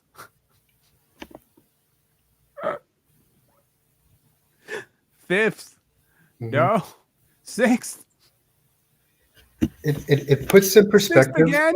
what people say to throw away an entire year for. Second. Sixth again? Are you sixth again? Bro, this is a glitch. Sixth can someone confirm? Fifth. Fourth. Lord help me. Fourth Okay. again. I mean, you got to do this till we're number 1. Fifth again. Fourth again. I'm going viral. There we go. That's the one. That's Yeah. the one. That's the one. That's the one. Yeah, in That's the 20 one that seconds. counted. AG saying destroy that computer, bro. It's a 2011 Mac. I'm already on my way. Oh my goodness. Oh Lord. Oh Lord. Mike P saying it took 20 tries. Is that all it took? It felt like I was spinning that thing for like 50 times. That's crazy. Any word on IQ? Third. Wrong. Any word on IQ? No. Sixth. I'm going through hell again. I got to do it again. Sixth. Fuck. Third. Second. Can we just get a second? Okay. Second. A few times. All right. Fifth. First. All right. We got better. We drew 5 way too many times. All right. That kind of balanced out the odds. I'm okay with that. That's cool. Look, if anyone wants to feel better about this, okay, maybe you won't feel better about this. I ran the simulator like 25 times last year when we had the 6th odds, and I ended up at 7 or 8 like every time, and I was like, we're fucked. All right, so Dark Cloud or no? No curse? Still no curse, right? Still no curse? I believe that me doing this and humiliating myself on the internet on Tankathon removed the curse. Curse removed. We're all right. We're gonna be okay. I do agree with what you said about if we do get like a top pick and we get like flag, I think RJ isn't long for this team. Mm-hmm. There's an odd man out. Even with the cap sheet, there's an odd man out. You know what sucks that RJ was such a highly ranked prospect, because I think one of him or Gradey would be really cool off the bench. If we did get like a really, generational upgrade at that, 4-5 spot. But there's a major issue when you consider what Gradey's current trajectory, what his extension is going to look like. Probably like 30 million a year. That's on the low end. The low end. He got to get a lot better defensively before I'm giving him more than Jalen Suggs. Yeah, but I mean, I don't see how you can possibly pay him and then what RJ's extension is going to be. Well, RJ's extension is not going to be that much. I don't know if people understand this. GMs really care about analytics. GMs really, really care about that. And RJ Barrett, as a 22-year-old, 21-year-old, still a very, very buzzy prospect, still a top 3 pick in New York. They gave him that money, and very quickly they regretted it. They moved off of it. They dumped him, right? So I think that he's been much better for Toronto. But if anyone's expecting like Star J to come and save you, like, I hope it happens, man. I hope it happens. Scottie could use a great second star, but his role is basically like, I was watching him play today, and you know who he reminded me of? Karis LeVert. Reminds me of Karis LeVert a lot, actually. So that's pretty much it. Like, Karis LeVert is like a 4th starter. He's a bench player. That's it, right? So I appreciate the fact that RJ Barrett's from here, but still massive issues defensively, massive issues in terms of versatility, still a lot of lapses off the ball, shooting gravity still not respected.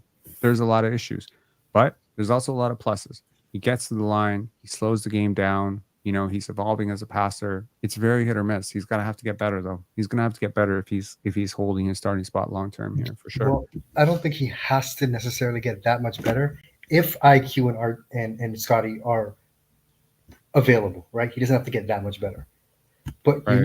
you know who's Chap making Cheat money? says, I think RJ's our Aaron Gordon. Please explain that Oh my comparison goodness. to me. You mean effective without scoring the ball? I don't know. I think RJ, you know, look, when you over leverage any single person who's not necessarily designed to do anything, he's going to look really bad. Like if you put better players around him right now, he'd probably look better tonight. Wouldn't you Yeah. agree? Yeah. He would look much better, right? But then the problem is like, how much better can the players get if he's still the first option, right? So at some point, he's going to have to be like the second or third option, at which point he's going to be deadly, right? It's not like a third option can't score 25 points. A third option can totally score 25 points every now and again. They just can't be your primary creator. Like you can't be creating all your offense through him. That's it. I think for RJ to stay on this team when they're trying to compete for real, he has to be better at the other things. He has to be better at his role player skills, right? He has to be better defensively. He has to be a better knockdown shooter consistently. Like what he does well, we need, but he has to do the other things to, be a more valuable asset. Right. So But- Brutus Sparkle saying, what we doubting RJ is a starter? Nah, that might be cold bottle of haterade. No, it's not a cold bottle of haterade. It is understanding the team context and trying to figure out if RJ plus Gradey, both non-defenders, can play together. It's a major roster hole. And you also have Immanuel Quickly. Immanuel Quickly right now is a defensive, I don't want to say liability because he's not a liability. He's better than those two, but he's not much better than those two. And he's also 6'1", 6'2". So you need like Rudy Gobert plus Cooper Flag, basically, at the bottom of that defense to shore up all the issues that these guys are going to have. Gradey can get a little bit better. RJ can get a little bit better. Immanuel Quickly can get a little bit better. You're not competing with the top end of the league defensively. You have teams in your conference right now that are elite defensively. Donovan Mitchell is probably a better defender than all three of those guys combined, right? Like Max Strus is a pretty good defender. He's a better defender than Gradey right now. Gradey can grow into it. I have no idea what Grady's going to turn into as a defender. I feel like physically he's just not there right now. But you look at a team like Minnesota. How great are they defensively? Look at the wing. Anthony Edwards. Boom. Jaden McDaniels. Boom. You look at New York. You got OG Anunoby and Mikal Bridges. You cannot compete when your wings cannot stop like the other team's best player. And most of the best players in the league are wings. So you don't have a chance against Jaylen Brown and Jason Tatum with Gradey Dick and RJ Barrett. You're gonna have to make a choice. I don't know, y'all get like way too sentimental, way too emotional, and way too stupid for my taste. But the truth is, like, whether I'm saying it to you now or whether you accept it for yourself 2 years from now, the reality is the reality. One of these two guys is gonna have to like go to the bench. You're not starting those. That's not your starting 3, 1, 2, 3 going forward. Is no way in hell. Agreed. Like, just not happening. Like So the hypothetical where it's like just port Lauri Markkanen on this team, and it's Jakob, Lauri, Scottie at the 3, IQ at the 1. One of them has to come off the bench. They both can't. Like it just doesn't make any sense. And let's say Lauri Markkanen is the 4, right? Who's the 2, RJ or Gradey? what? If we just ported Lauri Markkanen on this team, who's the starting 2 guard? If IQ's the 1 and Scottie's the 3. If IQ is the 1 and say it again. Sorry, I'm trying to focus on the chat and also focus on you. Sorry, I'm just like Port Lauri Markkanen on this team. okay. It's Scottie moves to the Jakob. 3. Yes. IQ's the 1. Jakob's the 5. Who's the 2? Probably RJ. I mean, because Lauri opens up the pan. You can argue who it should be next year, but you can say right now it would be RJ. I think it would be RJ because he does something that the others can't do, and then Gradey would come off the bench. But also, like, how big of the political factor is you're not starting RJ? Like, you can't not start RJ. Like, even if the coach was like, it'd be a better fit in his mind, you can't not start RJ. Gradey is like, I hate to break it to people, but Gradey is like the bigger like future building block. Like, I don't think people understand this. because maybe they're lost in the Canadiana of it all. But the Raptors' prioritized blocks are as follows, in my humble opinion: Scottie, Gradey, IQ. Like those are the core. Like that's the core. You can throw RJ in there for now, but like I don't think he is like, I don't think they're married to him. That's just not my read on it. He could become a lot better. He could change their mind. They change their mind. He's very DeMar DeRozan. Like he has a lot of DeMar DeRozan tendencies, and that's great. But the Raptors have like, they're Julius prioritizing Randle-ish, defense. like a You know what I Julius mean? Randle type. Yeah. Like, Teams aren't married to these kind of players. yeah. And I mean, like right now you're trying to develop and you're trying to see what you have in RJ Barrett. I will agree that in a transition offense, he is very much unlocked. But you have to look at next year's draft and you have to say, man, if the Raptors end up with VJ Edgecombe or Cooper Flagg or Ace Bailey, like there's your future spot, bro. You're not building around 8 people. You're not building around 7 people. Jonathan Mogbo to me is like a really big part of the future because he fits everywhere. Ulrich can be a part of the future because he's just that far away from contributing. Jacoby, Yeah. same thing. Jacoby's synergy with Scottie as a movement shooter is awesome. If Jacoby can be, and Jacoby's also got a really high free throw rate. You know, he's a guy who gets to the line a lot. I think Immanuel Quickly, you know, I think y'all gonna kill me for this. I don't really give a fuck, to be honest. I'm just gonna speak my mind because I've always done that. And if y'all hate it, you can turn off. But I think the Raptors made that deal for Immanuel Quickly, and I think RJ Barrett was to make salaries match. I think that was 90% of the thing was for Immanuel Quickly, and I think RJ Barrett was like, hey, we could use that. Let's see what we can get out of him. And I think he's been fantastic. I have been super positive about RJ. All his glaring flaws. Did you see me doing a friggin' like low light of all his turnovers today? Hell no. Like I don't care. I think he did a great job. Y'all see me defend RJ Barrett's shot. I didn't kill him. I could have said what a dumbass shot because I didn't agree with the shot, but I was defending him. But you got people in here who are so fucking sensitive that if you say like RJ Barrett may not be like a part of the future for the Raptors, they get all sensitive. It's like, what? Like weird, bro. I have one last question before I go. Mm-hmm. If we are shifting towards like hyper developments, Scottie's in here, and you're like, you know, and it's like kind of thinking towards the draft. What logic does it play to if IQ comes back? Where's Mitchell's minutes play into all this? If there's Shed, if there's Battle, if I think they're going to give Walter Mitchell comes minutes back, over. if there's Grady, Shed. if there's Ochai, right? Like there's all these 2, 1s, 3s.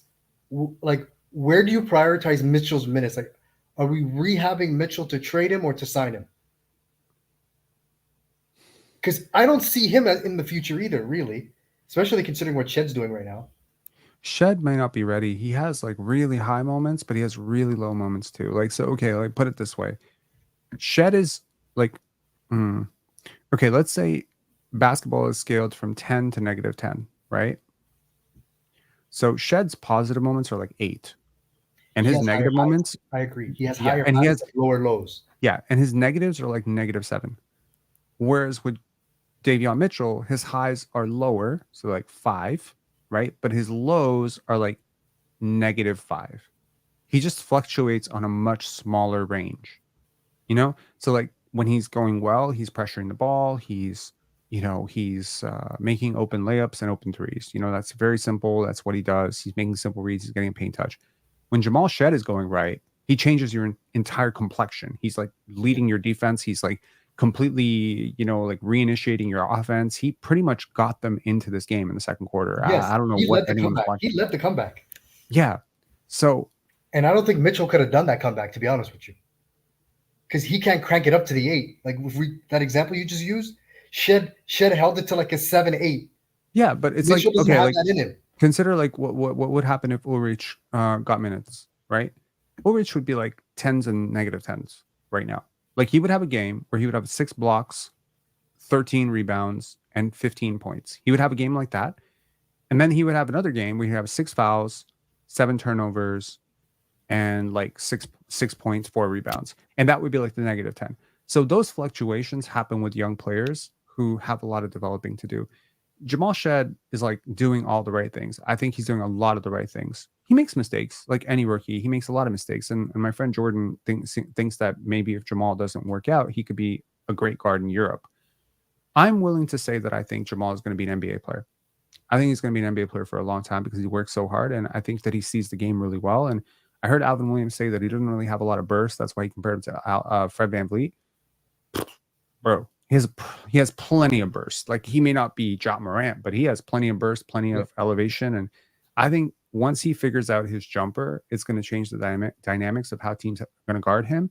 I see the vision. Jamal Shead plus a jumper is like a starting level impact guard. Yes. He's awesome.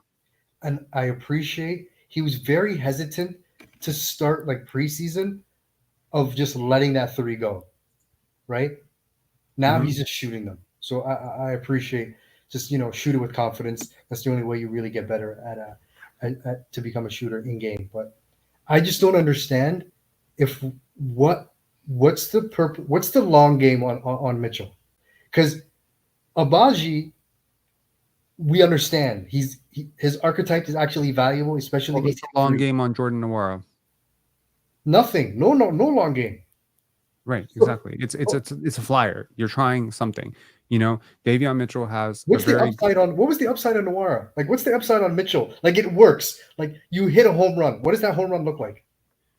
I think the home run on Davion Mitchell would be if he morphs himself into a 40% 3-point shooter, or at least a 38% 3-point shooter on decent volume, can hit him, knock him down, can be a better off-ball defender, and can continue with this on-ball pressure because he's very unique. Like, he is like one of one when it comes to on-ball pressure, guard, defense. But that's pretty much all he does at an NBA level. That's it. He's not an NBA level creator, not an NBA level driver, not an NBA level shooter, not an NBA level shot blocker. He's nothing. He's just that. That's the one thing. That's his ace in the hole.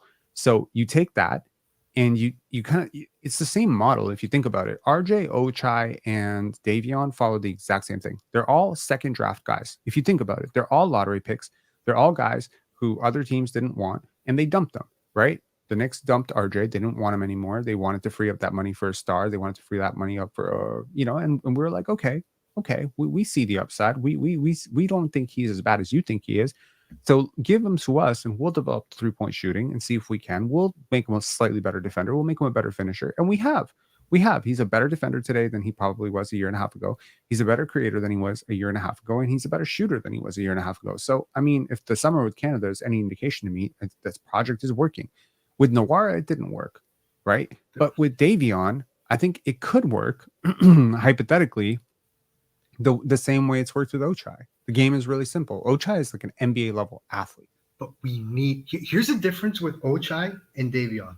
You actually need Ochai to work out. Like, it would help you so much. Let's say Davion works out, right? And let's say Shead keeps getting better. You're going to play 3 small guards? I have to play them all at once. Yeah, but I'm saying, okay, do you want Mitchell taking minutes over Battle, over Gradey, over Ochai, over RJ, over IQ, right? Those are the guys he's going to have to take minutes from. He's not taking minutes from those guys as a guard. He's a point guard. He's exclusively a point guard. He doesn't guard any other positions. You can't stick him on like a 3 guard. So sorry, like a small forward. I'm saying he's shared time with with Shead. I've seen him share time with IQ with the one game he played, right? So I just don't know what the end game with him is. He works out. He's on the court. He's never. I don't know. I mean, he's an asset. He's an expiring asset. You haven't signed him long term. He's fine. Like, I'm not against it at all. Davion is fine. Like, he's okay. If he continues to play like he did today, it's serviceable. It's helping set your defensive identity. Maybe it's also mentoring some young players. Little known fact, but often should be repeated as often as it is, that Jacoby Walter went to Baylor because of Davion Mitchell. He's a huge, huge fan of Davion Mitchell, and maybe Davion is like the vet that he needs to, and also I think this is sort of underrated and maybe has never been brought up in any. I don't think anyone's brought this up, but I'll bring it up because I know teams do this. Is sometimes it helps to bring in a really, really high lottery pick who hasn't worked out, just to show people this is a business. You could be out of the league really soon. Davion Mitchell does not have a contract for next year. You don't think everybody on the team knows that? You don't think they know that? Of course they know that. Everybody knows that. You don't think Jamal Shead sees that? He sees that. So if I'm Jamal Shead, if I'm Jacoby Walter, if I'm Jacoby, I'm thinking if a 9th overall pick can be out of the league in 4 years and he's working this hard, how hard do I have to work to stay in the league? That's the genius of Fair Davion point. Mitchell, right? And, You look at Jamal Shead, right? Jamal Shead right now is probably like on average worse than Davion. It's not by much, but it's like by a hair. He might be worse than Davion Mitchell by a hair right now, right? Okay, because he's just slightly worse as a shooter, even though he banked that 3 in, loved it. But okay, so if I'm Jamal Shead, I'm looking at my future in the league, and that's what the Raptors don't want. They don't want any of these young kids to come in and be like coasting. They want them to grind. They want them to work like Fred VanVleet and Pascal Siakam did. So you're looking at Davion Mitchell, team starter, doesn't have a contract for next year, probably around midseason. If he sees the tea leaves and Immanuel Quickly comes back and Jamal Shead starts getting more minutes, he might actually start openly talking with his teammates about opportunities in Europe next year, or opportunities in G League, or opportunities elsewhere. Like there's a band of brothers. They're going to talk about this shit. And it's a business. So I'm looking at this. If I'm Jacoby Walter and I'm looking at my idol potentially teetering the line of being out of the league, I'm like, shit, I better work harder than him. And it's going to be hard to work harder than Davion Mitchell, because I know 2 people who covered him in Sacramento, and they both just rave about this guy's work ethic. They're like, nobody works harder than this guy. Always like in the gym, always working out, super competitive, always early to practice. Just can't generate advantages. He's just not that great at basketball. Yeah. So you take that and you basically have your Fred VanVleet. You know what I mean? You have like that little guy that everybody kind of like just admires for how hard he works, and then he sets the tone for how hard everybody else works. It's great. It's awesome. Yeah. I guess what most of us are looking forward to at this point for the foreseeable future with this team is Jacoby Walter. Man, I'm looking forward to his debut. And last thing I'll say is, Ochai's making himself some money. I know it's early, but he went from you might be out of the league to okay. I'm scared. I'm scared what they might give him, considering how he's playing right now. He's not playing that well. He's playing well enough to keep a roster spot in the league. He's playing well enough for the Raptors to have extended him his qualifying offer.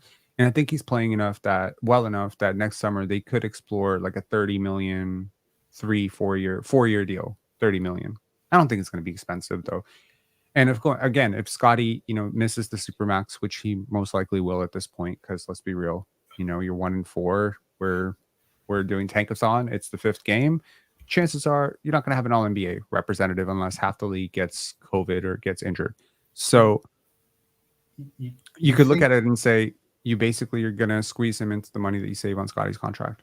But you think he's going to take less annually than what Kelly got? Well, long-term security is important here, right? 4 years. NBA career is going to end in a second. We just saw what happened in Utah the other night. Taylor Hendricks, year-long injury. Who knows? Comes back from it.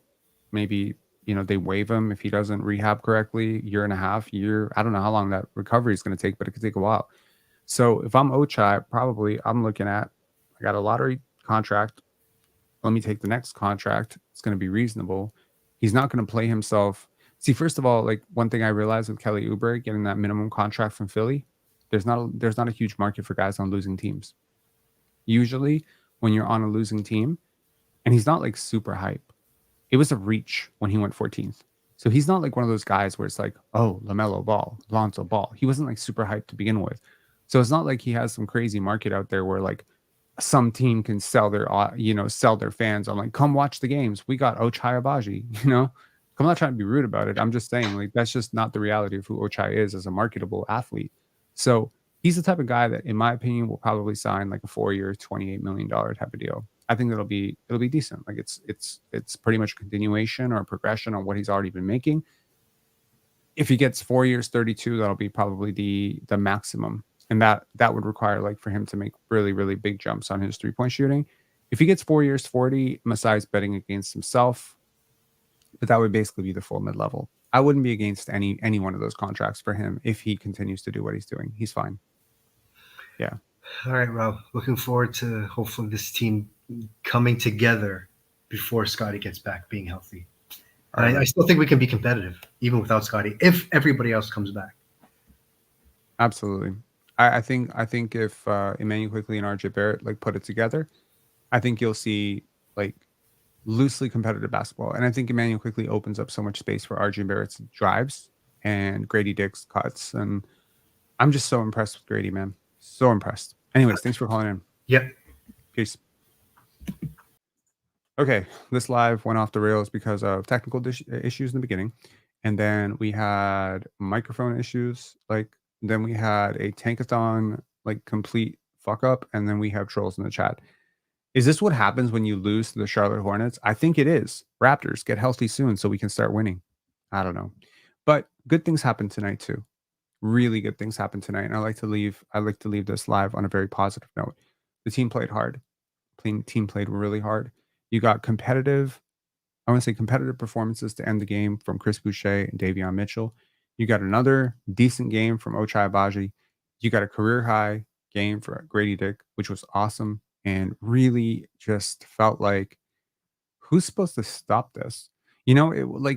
Grady's baskets are interesting because it's not like he's doing anything that's something he can't replicate against a slightly better team. Maybe you could say if LaMelo Ball is your on-ball, if you're off-ball defender, you're going to be open more often than if some better defender guards you. But I thought LaMelo, was chippy today. I think he's doing about as good a job defensively as I've seen him do in my life. And Grady still got free a lot. And, we saw Jonathan Mogbo do some crazy defensive shit. And I think that's the takeaway for me. We saw a brilliant quarter of basketball from Jamal Shead, which might have been one of the most competent point guard quarters I've seen in Raptors history. That's other than, the OG point guards, like the Kyle Lowrys. I'm talking like just the regular point guards, like the TJ4s, the Jose Calderon. So I'm not talking about Kyle Lowry.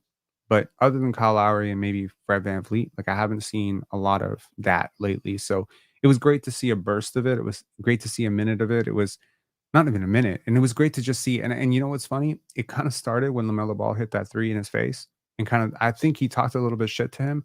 And I said it, don't poke the bear.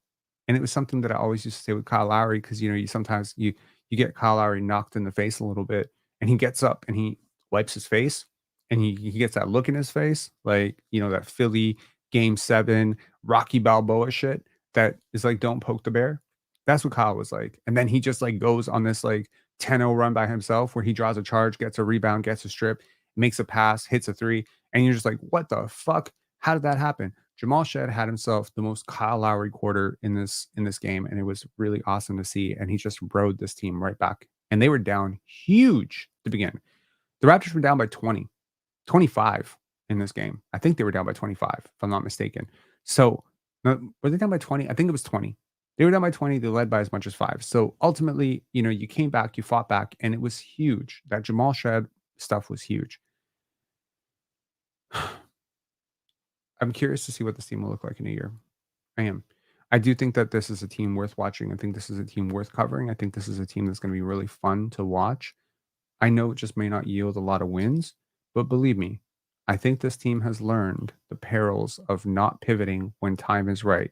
I hope they have with the Jakob Poeltl thing. So if we end up at 2-14, 2-15, they will do what they always do with that record, right? Last year they started pulling the plug, ironically, at 9-11, or I think it was 3 games after that. I think the Raptors were 9-14, 9-13. They pulled the plug. They tried to pull the plug on We the North at 6-12. So this is not a team that is, a stranger to throwing the flag up. They're very good at it. It's where they're usually really bad at throwing up the flag is when they're 5 games under 500 at the midseason mark. Then they start to get really ambitious. So if they fall 10, 12, 13 games under 500, I assure you, you're going to see a lot of sales. And that'll be fine. It'll be fine by me. But you're going to see a lot of development too throughout this year. Can't wait to see Jonathan Mogbo continue to work on that, midi post package, some of his, stuff. Because sometimes he gets right under the rim because he's so smart moving without the basketball, but then he doesn't know what to do when he gets caught because he's a little bit undersized. Jamal Shead, it's the same thing. You got to figure out the angles, got to figure out how to bump these guys, but he's going to have to get stronger, and he's going to get stronger. He's going to get in the gym and he's going to work hard, right? But the three ball is going to help him so much. But he has burst, he has game, he has vision. Like, sometimes he gets a paint touch and he flings it out to Gradey Dick, and Gradey Dick is the cleanest three of his life. And maybe sometimes he doesn't hit it. I think there was one pass he made to Chris Boucher and he just missed it. So, again, like I look at shot quality out of passes. Are you the type of passer who's going to dribble, and then throw it to a guy for a grenade, where that guy has to basically like create the worst shot of his life because you didn't do a very good job and you mismanaged the possession? Or are you the type of player who's going to, find the advantage, milk the advantage, punch the advantage, get into the paint, and then fling it out to the widest open three? Those are different equations. And what's funny? The guy that you threw the grenade to, he might hit the shot and you get an assist. And the guy that you threw the cleanest pass in the world to, he might miss the shot and then you don't get the assist. And then people gas up the guy who had the assist. So I think Jamal Shead is like awesome. I think, soon we will see the debut of Jacoby Walter. And, towards the end of the season, if this season ends up being a little bit like last season, where there's a lot of, G Leaguers playing to close out lineups and a lot of DJ Carton stuff, at the very least, you're going to be watching Ulrich and Jonathan Mogbo starting at power forward and center. You know what I mean? Like you're going to get real familiar with these guys, and these guys can get real familiar with the NBA. And so, at that point, you'll just cycle rotate, one of Scottie, RJ, and IQ every single night with the bench. And you'll try to be as competitive as humanly possible. And then that's the ethical tank, man. MEF saying Flag is better than Bailey. Sure. Yeah. I mean, I have to do a lot of deep analysis on this one. I would like to be, I would like to be ahead of this draft. I believe last year I was the highest on Yves Missi, like of anyone in the world. There's nobody I know who would go on record and had put Missi on record as a top 10 pick. I am the only person that I know who did it. The highest other person I saw, maybe 16th, 15th, and I had him high early. Bilal Coulibaly, I had really high. Dyson Daniels had really high.